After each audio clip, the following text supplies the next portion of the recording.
BAM, or Blacks in Microsoft, is Microsoft's very first employee resource organization. We were founded more than 30 years ago. And since we actually came online 30 years ago, 7 other employee resource groups have followed. So now we've got 8 at Microsoft. And many of those 7 have modeled themselves after BAM. A really good way to think about BAM is to think about it as an extension of all of the great work already being done by our global diversity and inclusion organization. Personally, for me, I often refer to BAM as a well-oiled machine, in that we have an incredibly efficient governance model. And that model's been installed not just here in North America, but also in South America, throughout the Caribbean, as well as throughout the African continent. I founded BAM out of need in Southern California 3 years ago. So we are in our 3rd year of operation, and we've had an enormous amount of growth. In fact, we've grown 100% year over year since we started. We started with 11 members nearly 3 years ago. We've got about 50 today. We deliver great programming. We deliver programming both internal to Microsoft employees as well as externally, creating mentoring programs whereby we connect new in career employees at Microsoft with more tenured employees at Microsoft to help them navigate. Now, externally, we do a lot.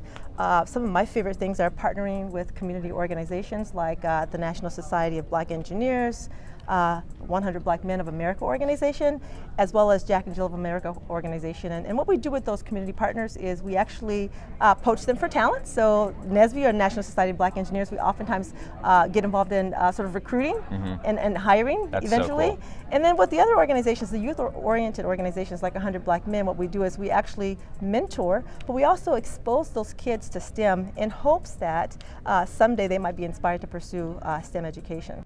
Chris Capicella, who's our CMO of Microsoft's organization, always talks about building inclusive products, and one inclusive technology is the internet, because everyone across the globe touches that.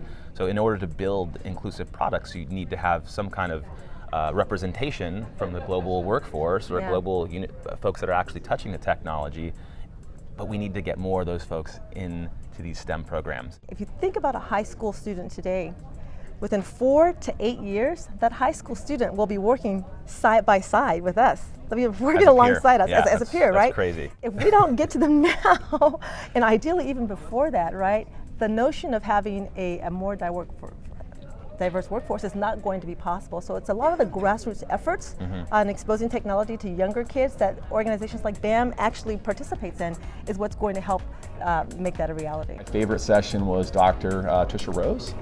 She's the professor at Brown, and her conversation, or her topic of overcoming unconscious biases. You may not be aware of them, but it all starts with that awareness, and then it all starts with gaining more perspective around people that may bring those biases to your attention, and how you deal with that. And so as a people manager, that's a huge thing I know I personally need to work on. It's just pausing. When people are encountering challenges, you got to take the time to understand where it's coming from. You can't minimize it. You can't blow by it, which you all want to do, because we're so focused on hitting numbers and the tactical stuff. What's the hardest part about being an ally, Sean? Consciously pausing and listening and understanding, and then just going deeper and challenging your people when they bring it up. Tell me more about that. Kate Johnson just got done speaking in her session, and I love her simple flow of how to engage. And the first thing she talked about, which is proximity.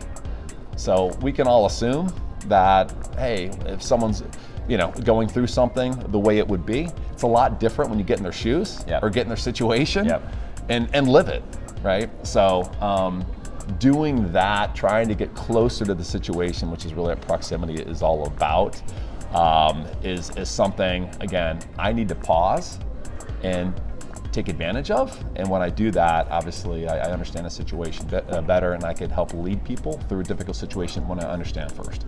So Jason, what's up, man? How's it going? What are you doing here at BAM? I'm excited to be here. This is my 2nd year at BAM with Microsoft. It's been great. I was delighted to see Sean here, delighted to see Derek here again, and I really, really hope that your experience is something maybe beyond what you were expecting. Well beyond, without a doubt, guys. I mean, again, first excited about being here, and then what I thought it would be like is drastically different than than the experience. Yesterday I had a chance to sit in, there was an executive coaching session from another doctor, and I'll find her name and get it to you, but her material was focusing around, dealing with overcoming challenges in the workplace. She consults internationally, she's built a curriculum, and she works with people from other countries in their experiences in the workplace, especially people who are from different nationalities, often maybe have an accent issue when they're speaking in English, Sure. or the different cultural norms that they bring to the table. Yeah. So if they're someone from an Asian country and they're a woman, they may not feel empowered to speak up in an Totally. environment when there's a more masculine energy in the room. And how do they feel? Just understanding what some of the other cultural barriers are helps us all decide how we can help and move forward.